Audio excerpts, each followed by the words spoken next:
just the frames. Got keys to kingdom, unlocking chains. Sober the podcast, open up your brains. Sober the podcast, let's get it, man.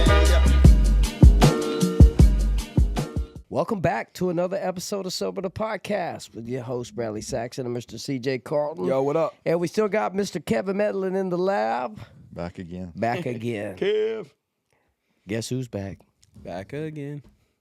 Kevin's back. Tell a friend. Guess who's back? Shady. You don't get an extra shot for that, okay? Yeah, okay. You don't get an extra shot for that. So let's just jump right back in where we left off last week, huh? Let's do it. You in and out of treatment, you lost, man. It's really created severe consequences for you. Mm-hmm. Yeah. Tell us. So I'm not, not there for my daughter. I was able to be there for her birth, but not in her life. Sure. And so at this point, I'm still employed, but I'm running out of string with the employee. Yeah. It's hanging on by a thread. And so finally that string ran out, and I was not willing to humble myself and just take whatever job I needed to get in order to continue to be a responsible father or a responsible member of society. And my sponsor at the time, essentially said, look, you've run out of rope. Nobody's going to support you financially. Your family's back home. Here's a one-way Greyhound bus ticket back to South Carolina. Yeah. And I accepted it. And 6.5 days later, have you ever been on a Greyhound? Yes. I finally made it back to Florence. That's tough, bro. From Mississippi? From Memphis. Yeah, Memphis. Tennessee, Yeah. 6.5 days? Oh, no. That's an I know, exaggeration. I know. It just feels like a lifetime. Yeah, but it does take a while. Yeah. But I'm sober, dry. I'm dry during this period. Yeah. I make it back, and I get plugged in to Florence AA, and there's a new facility or men's place called the Owl's Nest that had just started up. And, I was sober, so I didn't need that kind of help. Yeah. My brother at the time, though, however, did. And he was fighting his own battle back home and had been for years. And I was able to help him actually get into the Owl's Nest. He was one of the first residents there. First 5, right? Yeah, one of the first 5 at that facility. And, I was just thinking about how great I was by helping him get sober. So good of you, man. What a good brother, dude. What a good brother, dude. Yeah, man. But, it wasn't long after getting back. I got plugged in. I was living with my parents. And I finally convinced, another employer that I was an asset to their organization, and the bank, Wachovia, hired me. And, all my back problems got fixed. Yeah. Got your money I got back. a job back. I got a car back, and, I'd started taking care of myself. I was no longer 140 pounds on a 6'2" frame, and life was good. Mm-hmm. And so I took the job with the bank, and they were flying me down to Fort Lauderdale, Florida, or Boca Raton, for training for this job that I took. And I got down there, and I said, "Man, this is where I'm supposed to be." I went to Memphis. Memphis wasn't it. Boca Raton. Right. Yeah. And I was dazzled by the lights and the money and the everything that was going on down there. And so while I am training for a job I took in Florence with the bank, I interviewed with the same bank in the mortgage division in Fort Lauderdale and got hired. And on That's great. my return return trip back to Florence, I told the people that had just given me another shot, I said, thanks, but I'm moving to Florida. That's where I'm supposed to be. Now, mind you, I've got a kid in Memphis. Like, just the delusion, the delusion and the selfishness. Yeah, dude. I am my biggest priority. Mm-hmm. And so I proceeded to move down there, and it wasn't 2 weeks after I got there, I started drinking again. Mm-hmm. And of course, it didn't take very long at all at that point. When you don't have limited resources and you're just starting out, it doesn't take long for, doesn't take long for things to fall apart. And so I think I was down there for maybe 6 months.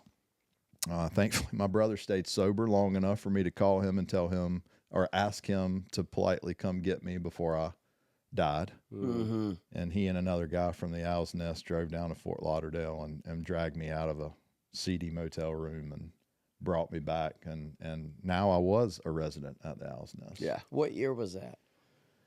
2004? 2000. When did you get sober? 2005, August. Okay, so it was roughly 2004, 2005. It was towards the end of 2004, right? Yeah. So, and I don't. Were you and JP in the place together? He came after. So he came in January, so it had to be the end of. Yeah. I don't really remember, honestly. A lot of that is a blur. But yeah, I moved back and I at this point I was ready. Like I'm sick and tired. I'm sick and tired and was willing to offer the most earnest surrender that I could at that time. And thank God, that place was there, and thank God the message of Alcoholics Anonymous had not been diluted there at that point in time. And I was ready. I mean, I firmly believe that a person can get sober anywhere. It doesn't matter what their accommodations are. I mean, I started out in $30,000 a month treatment centers and I ended up in free ones. Yeah. But I was ready. Yeah. And so, that was my first, I guess, experience with lasting sobriety. Because I don't discount what the time that I had whenever I was there. It was, my first steps at beginning in recovery really began there. And so, but left to my own devices, I had other priorities, and it was me. Yeah. I changed addictions, relationships. It was so much easier for me to get into a relationship and get that sense of acceptance and good feeling from a female than it was to have a relationship with God or maintain a relationship with God. I felt like that, there wasn't any joy in a relationship with God. Because my definition of joy was not, it was not right. Yeah. It was wrong, actually. And so I didn't feel like I could have fun or do anything that was remotely a part of what the world tells you is good for you. I couldn't do that and have that relationship with God. And that's a struggle. Yeah. Like when I got to the point that I realized that I had to pick one and I wasn't getting, it wasn't tangible. Obviously I was sober but the world was telling me I need all this other stuff, and I was willing to buy into that. Yeah. And so, I relapsed. Well, let's talk about this though, because I came in August of 2005 and you were my first AA sponsor. People don't know that. Yeah. You heard you were the first person to ever take Bradley Saxon to the 12 steps. I called you speaker meeting. But tell them about the time you pulled me out of the shady group and told me if you ever speak again. Come on, bro. I probably should have listened to you a little bit more. I might have stayed. No, man. You did the same thing I did. You know, it doesn't take us long to dissect and to analyze our surroundings and where we're at and what we need to do in order to make success out of a situation or a relationship. Yeah. And you know, I can remember, and I'll get to that part. But I can remember a man in Memphis in the AA telling me one time early on after I got there. He said, you know, the deck's stacked against you. You're young. You're relatively good looking. You're intelligent. Like you don't have a chance. And I was like, I have arrived. Like this guy finally, this guy knows who I am. You know, Finally somebody, dude. And so, you know, thinking back to that time, you know, I would go into every meeting prepared with what I was going to say. I'd read some. You know, I'd read the book cover to cover 5 million times. I could quote it backwards and forwards.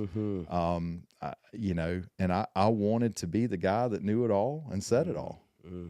And so it was easy for me to identify when somebody else came behind me.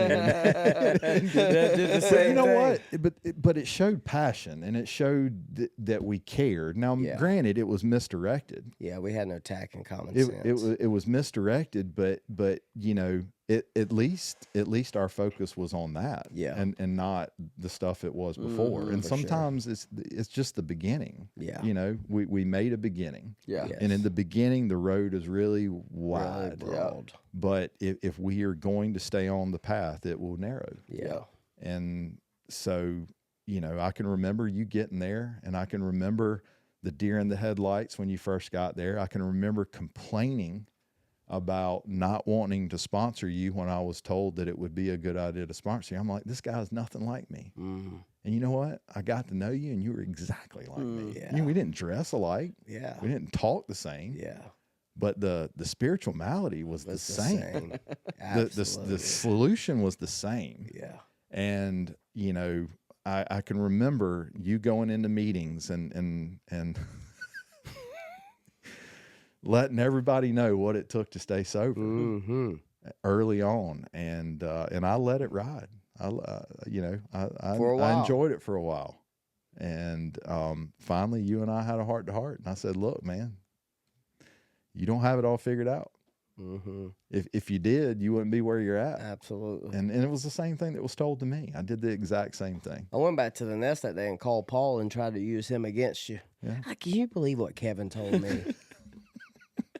I'm crying. Speaker meeting. My feelings. It didn't matter. It didn't matter if it was an open discussion, a book study, a meditation. My name's Bradley. I'm an alcoholic. It was a speaker meeting. And I'm about to share exactly what you need to do. Steps 1 through 12. What time does this meeting get done? I'll finish up about 3 minutes till. Let's go. And nothing's changed. I was about to say, here we are 19 years later. Still doing it. Still talking to the wall if it'll listen to me. But you know what? Those were some good times. Absolutely. And I'd love to say that I continued to stay sober, you know, past that point. But, you know, there was another relapse that had to take place. It was, you know, another misdirection of my priorities. And you know, I'd really been mostly a crack, like cocaine, speed, anything to lift me up was my main drug up until that last relapse, and that was my first experience with opiates. I'd gotten big into working out, and was working out, you know, of course, way more than I was doing anything else. Yeah. That was my addiction at that point. Yeah. And fill in the blank, whatever. And so I hurt my back, and you know, was prescribed, I guess, oxycodone, whatever. And I'd never liked pills before.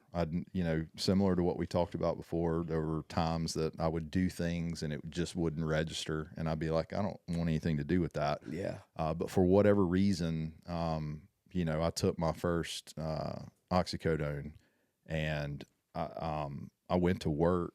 I got all the stuff done that I'd put off the week before. Like, I felt different. I was energetic, and People didn't really know. I had that feeling. Yeah, that was it. I had that feeling That was it. that I hadn't had in a long time. Yeah. And so, I was off to the races again, For sure, unfortunately. man. So, Yeah. I chased that for a while, ended up, I was probably eating, I don't know, $200-300 worth of Percocets a day. Then I got the bright idea that, Suboxone had just come out at that point, and the thought of going through withdrawals was scary. So I said, well, let me go get on Suboxone. I won't be chasing pills anymore. That'll be good enough, right? And found a doctor to give me Suboxone, and little did I know it would have been just a heck of a lot easier just to get off the pills and be done with it. But it didn't last long, man. Again, my stints at being out there were shorter and shorter, more severe. Yeah. But the length of time that I was able to maintain, it didn't take long. And so I finally got to the point that I was ready to completely surrender. And I went to the doctor and I said, I'm ready to be off of everything. I don't want a maintenance drug. I don't want to do anything anymore other than stay sober. And he gave me I don't know, what do they call it? The patch. Oh my gosh. Morphine? No, it's not morphine. It's fentanyl, a fentanyl patch. He gave me a fentanyl patch and basically said, Wing yourself off. In other words, put this on when you stop taking Suboxone, and this will help you for the first couple of days. And it did. I quit taking Suboxone. I put that patch on, and I was like, man, this is great. Is this all detox is? Yeah. And about the third day, that fentanyl patch wore off. And that was my first real experience with being dope sick. And I can remember feeling like the wrath of God had entered my body. There ain't no doubt. With cocaine, you go on a binge, little head spin. You go on a binge, you stay up for 3 days, you sleep for 2 days, you eat a cheeseburger, and you're back to normal. Yeah. And so that was what my experience had been, and then, but pills wrecked me. Right. They absolutely wrecked me. Yeah. But when I was done, I was done. So that was the final straw. So, July 15th, 2011, I was getting evicted from my apartment. They were looking for my car. At this point, and I've left so much out, man. I've got another daughter. My youngest daughter, Emma, had been born at this point, and I was not really in her life either. But this was a relationship you had started prior to the relapse, right? Correct? Yeah, right. Yeah. And so we had a relationship when I got sober, and she became my higher power, just like everything else in my life had.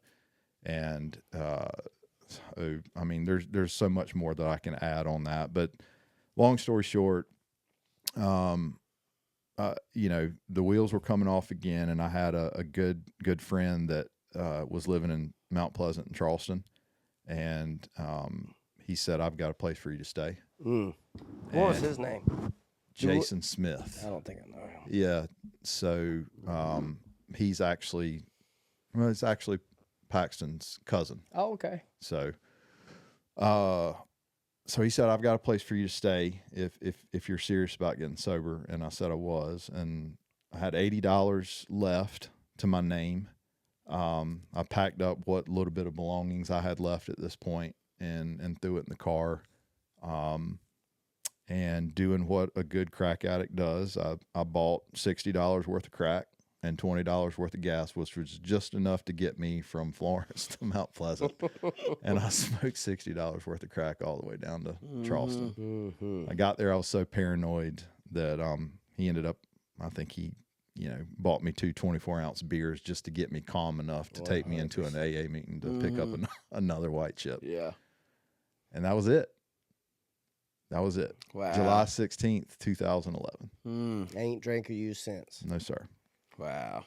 But I mean, I mean, it's just hard to, looking at your life, man, like a lot of the things that didn't deem what we thought it should have played vital roles into where we're at today. Yeah. Like there's some foundation being placed when you go to even probably some of those in and out treatment seeds being planted, Oh yeah. The seed was planted. And my days of using successfully were long gone. Like the idea that I could get away with it or maintain, it was out the window. Yeah. Because So this last stint, like when you go to Charleston and you detox, you just pick up a big book, yeah, get back into AA. I slept on a guy's couch in Mount Pleasant. I went to probably 2 or 3 meetings a day. I got plugged into a men's Bible study on Thursday morning. That still meets to this day down there. I just at that point, essentially what I said the day that I left Florence, I said the only time that I've ever had any kind of hope or sobriety was by way of AA. Mm-hmm. And I said I'm going to give it one more shot, or I'm going to kill myself. Like this was my last hoorah. Yeah. So if I put everything I had into this and it didn't work, I'm done. I was gonna drive 80 miles an hour into a bridge and kill myself. Yeah. That's I'd already planned it out. Yeah. Like I knew what I was gonna do. Yeah. So it seems as if it worked. It worked You didn't have to. because I surrendered. Well, I tell these guys all the time, like, bro, if you give it everything you have and don't work, we'll refund your misery. Yeah. But most cats can't say they really know if it works because they ain't really put forth the effort, Right. So just tell us a little bit about this journey. How long did you stay in Charleston? I was there about probably 3 months. And then you came back to South Carolina? I came back to Florence. Came back to Florence. Yeah. So at that point, my parents were willing to, they could see that something had changed and that I was making the effort. And so I came back and things were different and they could tell that. And that's the only reason that they were willing to allow me to come back. And I did whatever I had to do. Like I took whatever job I could take, and I fortunately was able to get back into the mortgage business, which is what I'd been doing off and on through all this. And it's what you do today still, right? Right. Yeah. And was able to get back into that, and it was different. It was different. I went back through the steps, and there's no question I had a spiritual awakening, and I can honestly say that day, the day after I left to go to Charleston, the obsession was removed from me. Yeah. Before I took the first step, it was gone. Well, and it's funny you say that because before I came to Florence, when I was in that detox the third time and I made a decision to go to Florence, I feel the same way. Yeah. Like the obsession to drink and use was gone. And until this day, I've never had that return. Like there was just something in me that said, I don't know what this is. I don't know what they're going to ask me to do, but I made my mind up before I ever went to Florence that I was going to be willing to do whatever that looked like. Yeah. You know what I'm saying? And so when you said that, I identify because something was different. You know what I mean? Something shifted. And I mean, it's really the foundation that I still stand on today. Yeah. Well, and so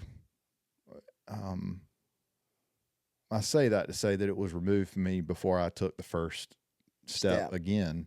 But I don't want people to get that crossed and think, well, I don't have to do anything else. I mean, there was a lot that has to continue to be done in order to maintain that. Yeah, you're not saying that grace negates effort. You're just saying that once you came to yourself and took that turn, man, God did some things for yourself that you did for you that you couldn't do for yourself. Yeah. Grace calls for effort. Yes.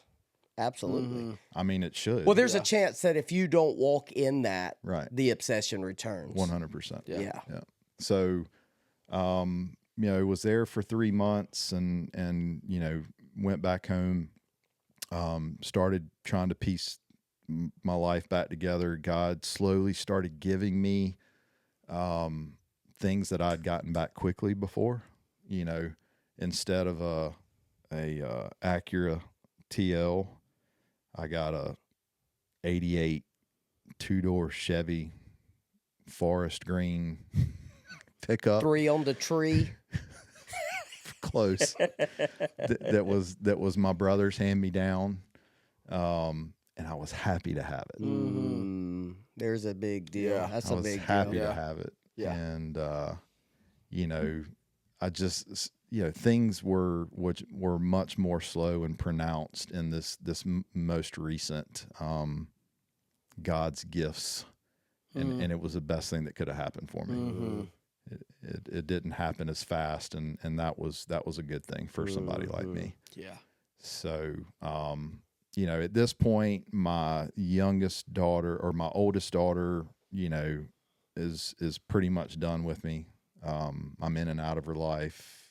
You know, she's tired of that, rightfully so. My youngest daughter, that's a whole nother situation, but she, you know, didn't know much other than what she was told, and I wasn't there for her either. And so there was a very slow rebuilding process that had to take place in both of those relationships, and still continues to take place. Absolutely. Because I mean, you know, the stuff that I did and for how long I did it, you know, it's not something that happens overnight. Well, they say, and I'm sure this is true. They say that trust is gained in droplets but lost in gallons. Yeah. You know, and especially with kids. Mm-hmm. You know, we love them, but like we have to build that trust with our kids, especially with some of the things that we've done. So Yeah. it's a slow. It's So a slow process. that process was definitely, you know, it was tough early on in recovery. There was a lot of stuff that happened that, let's just say, there was some persecution, you know. But you know what? I had ultimately placed myself in that position. Yeah. I had given the persecutors all the ammo that they needed to doubt, to second guess, to wonder if this was for real. And so I can't fault them for that. Yeah. Well, and you know, the thing that you're saying is that when we finally decide we are done and want to get into recovery and begin that process, doesn't mean that stops the consequences. Yeah. Now, I'm not saying I haven't seen God show mercy and block certain consequences, but 9 times out of 10, man, a lot of guys are still going to experience some of the consequences. And here's the truth: it's probably the best thing ever happened to us. Yeah. Because I look back on my growing up, and if my dad did anything that hurt me, was block consequences from hitting my life. Yeah. Love us to death. Yeah, just Love us straight to to death. But you know, it's amazing how when I really decided and that foundation is unshakable under my feet, like those things work for my good eventually. Yeah. And that's exactly what happened in this situation. Yeah, but you've got to come back and tell that entire season of 5 years, because I don't remember if you remember him telling the story when we were in Florence with him, when we were eating. I don't know if you remember that story of what he went through and then the outcome. You've got to come back, and we'll do all this over again for you to just tell us about. Yeah, that's because that's important. It's profound, and I can't wait for our listeners in the next several months to be able to hear that in detail.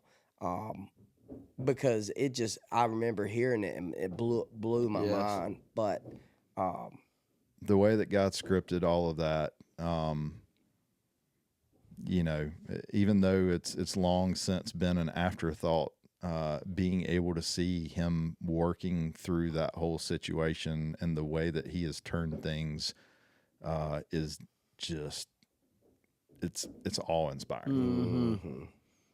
The way that he wrote that and authored that, and me being completely oblivious. Well, and let's be honest, if if you had an idea of how God should have done it, it would not have been the way he Nope. did it. Oh, no, sir. No, certainly. Nope. Because the way that he did it was not seamless No. or problemless.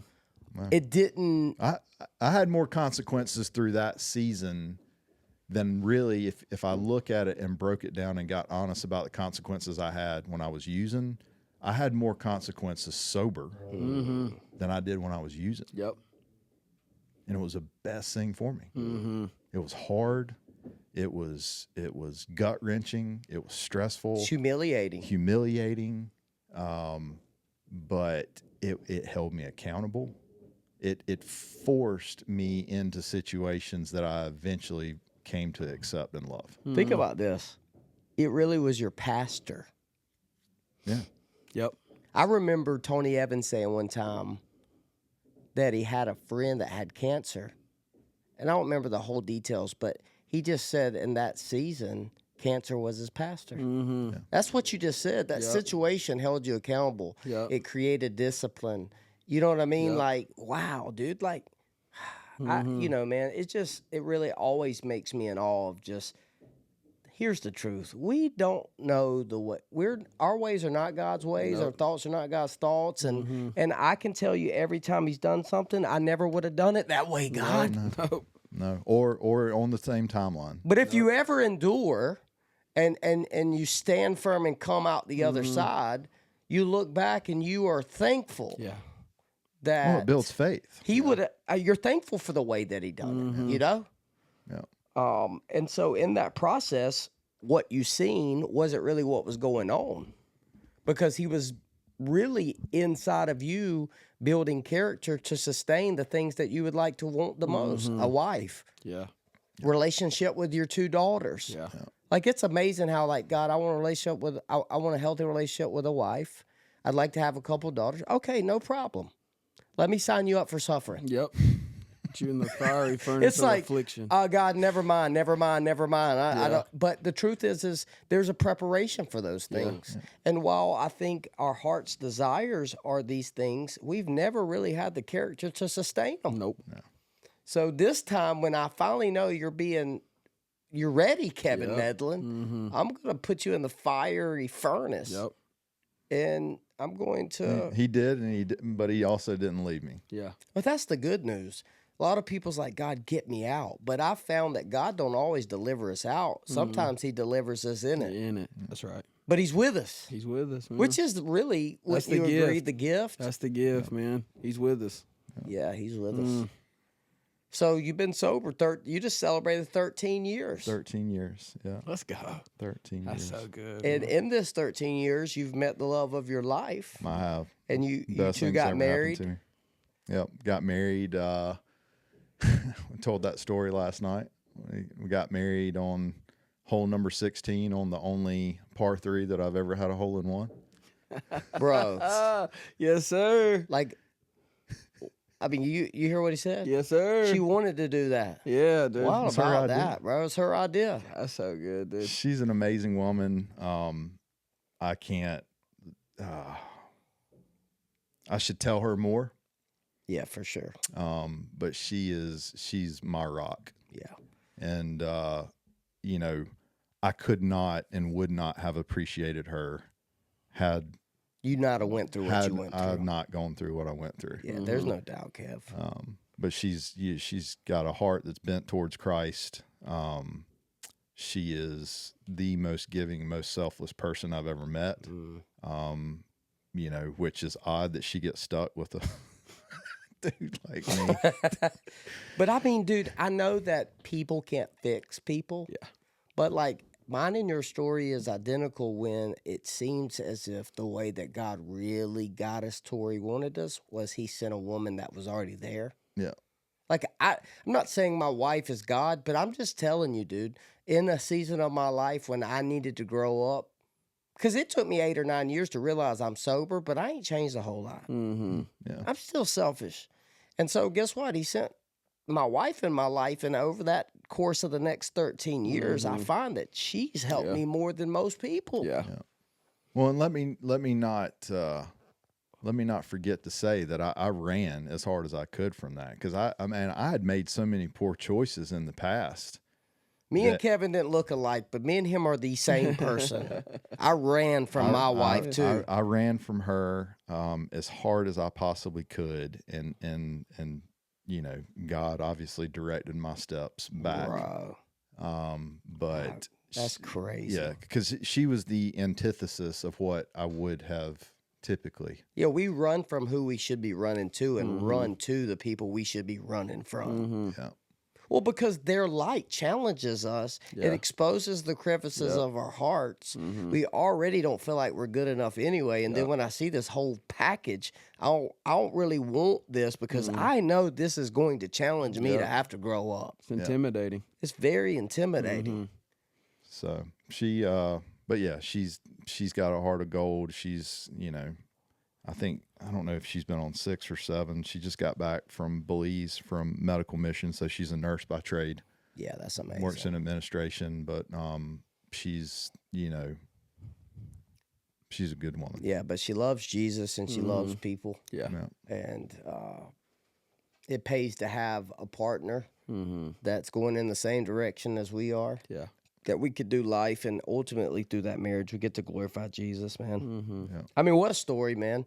You don't listen to what we just said and think that Kevin found a way just to get good. You don't look like what you've been through, man. Yeah, but there's no good bone in our body, bro. Like, we are not good. Nah. And so everything that you're hearing Kevin say is all God, man. Yeah. You know, and I want to say this before we end is, you know, I've always felt real indebted to the time you spent with me. Like, I know that you were going through a hard time in your life, and I know there were some things that, you know, you had going on, but to me, you were one of the best things that ever happened to me. And, you know, I've spent a lot of my life trying to do what you did for me. Are we all gonna cry right now? Yeah. I mean, I pretty much cry every day. But so I'm it just is what saying, it man, is. like the time you spent with me and the times you picked me up and the times you tried to love me, like, bro, that's a lot of why I am who I am.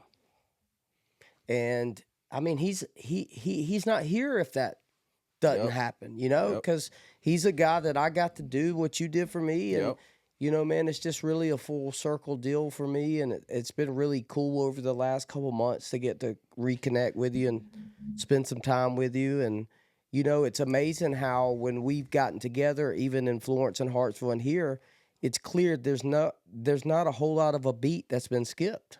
Yeah. It's almost as if we've just picked right back up where we were. And I just think that says a lot to the relationships God has placed in our life and the connection.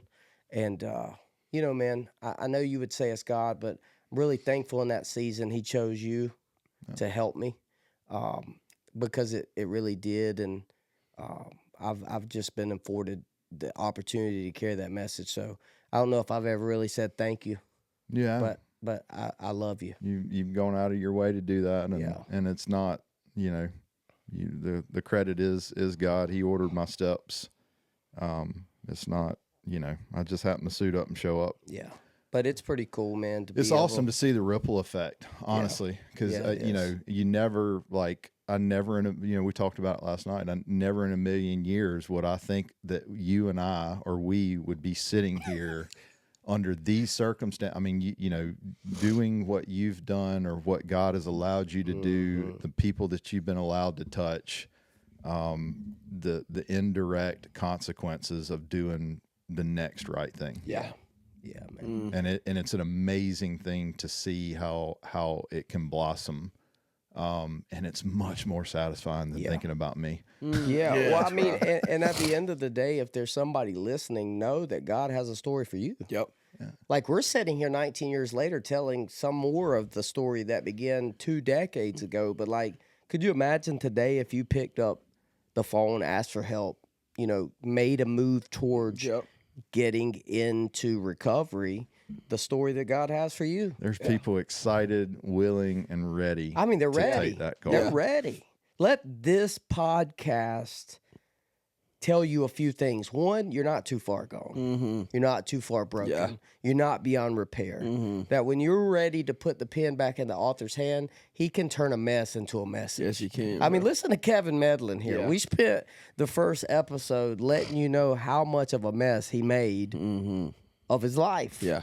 Only to decide one day when he bought $60 worth of crack and drove to Charleston, he really didn't know that God was turning the page. Yep. And he was putting the pen back in the author, and 13 years later, he's got some God results, Yep. some joy, Yep. some purpose. Yep. And we're living to tell it. And so that means addiction didn't have the final say. Nope. That God does. Yep.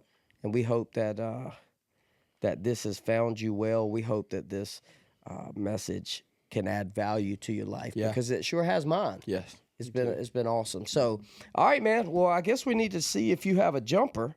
From the talk of the early years, you didn't have a athletic bone in your body, but the last time we went and played with him, he wore our britches off in golf. I think he did. shot like a 73 with four He birdies did. in a row. He played the best round he probably ever played in his life that day. Bro, like I know he went home thinking yeah. those guys think I'm really Yeah, good. yeah, I yeah. don't really know how I did this. You know how I set that up, right?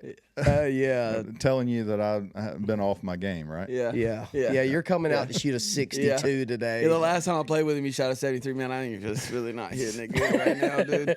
Like, I mean, I just the last round I had 5 birdies Yeah. on 14, 15, 16, Yeah. 17, 18. Yeah, but dude. Lightning can strike anywhere it wants. yes, sir. well, let's just say you had favor that day. Yeah, man. Hey, I'll take it. And I'm ready to do it I didn't again. have none. We about to. Yeah, I'm ready to go do it again. Yeah. He's Yeah. about to have like I told him, dude, like Cure Heat Golf Club. Yeah, we're going to do it. Like he's about to walk into a piece of heaven. Yep.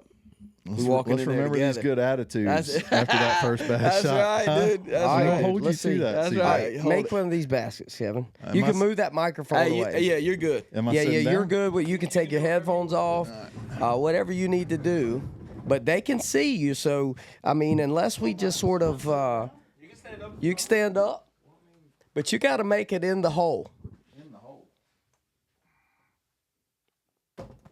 That's not actually too bad. Just a little too flat.